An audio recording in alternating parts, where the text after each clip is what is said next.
скажу відверто і чесно.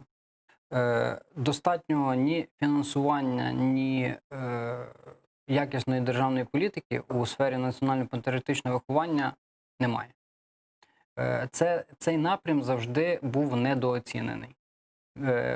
Станом на сьогодні, як виглядає державна політика по національно-патріотичному вихованню?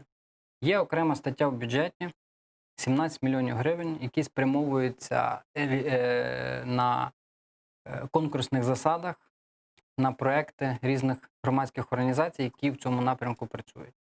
Добре це ідея? В принципі, добре, бо раніше і цього не було. Це фільми, книги, да? Це ж таке, не тільки, ні, це не фільми, книги, хоча, скажімо так, такі проекти також є, але їх небагато. Це різноманітні табори, це різноманітні патріотичні акції, це різноманітні,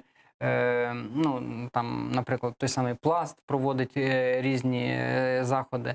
Тобто це підтримка тих громадських організацій, які працюють з молоддю у напрямку національно-патріотичного виховання. Але самими заходами, самими такими зусиллями громадських організацій національно-патріотичне виховання не вийде на ту функцію, яку воно повинно виконувати. Як должно бути? Тобто, на мій особистий погляд, національно-патріотичне виховання повинно починатися з найменшого віку. Я не кажу там про дошкільний заклад, але принаймні з шкільного віку з дітьми потрібно працювати. Не зомбувати, не пропагандувати їм, але прививати їм оцю розуміння і любов до країни,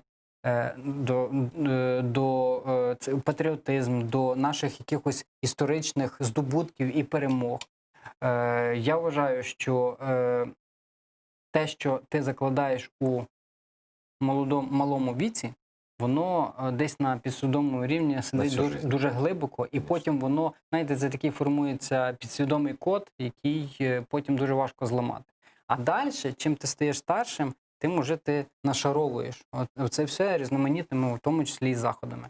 Тобто, з того, що би я почав, і ще одна проблема, яку я бачу, в нас національно-патріотичне виховання потребує і в тому числі законодавчого регулювання. Тому що насправді виявляється, ми там розробляємо зараз законопроект у комітеті про засади молодіжної політики і хотіли там окремий розділ прописати по національно-патріотичному вихованню. Там якісь різноманітні там речі, які ми будемо молодіжним організаціям надавати. Виявляється, у нас навіть сам термін національно-патріотичне виховання, немає у законі, є тільки в указі президента. Тобто зараз в оновленій програмі діяльності уряду по національно-патріотичному вихованню є кілька пріоритетів, в тому числі створення нормативної бази. А це нелегкий шлях, тому що насправді, я вам скажу, звучали ідеї, наприклад, що потрібний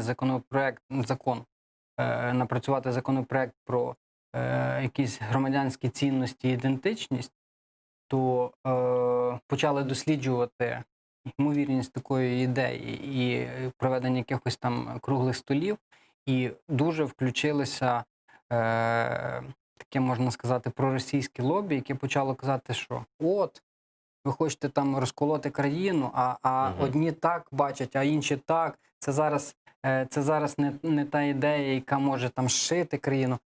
Частково в цьому є раціональне зерно, але з іншої сторони, якщо ми ніколи до цього не прийдемо, то в нас, відповідно, і вони не будуть сформовані. Но это их мечта, чтобы у нас были разжиженные мозги, чтобы мы не знали, кто мы такие, да? И чтобы на нас можна було... Тобто це дуже, насправді, складна тема, і пріоритетів кілька. Це нормативно-правова база створення, бо все-таки повинно бути законодавчо передбачено і розуміння того, яка є державна політика у цій сфері.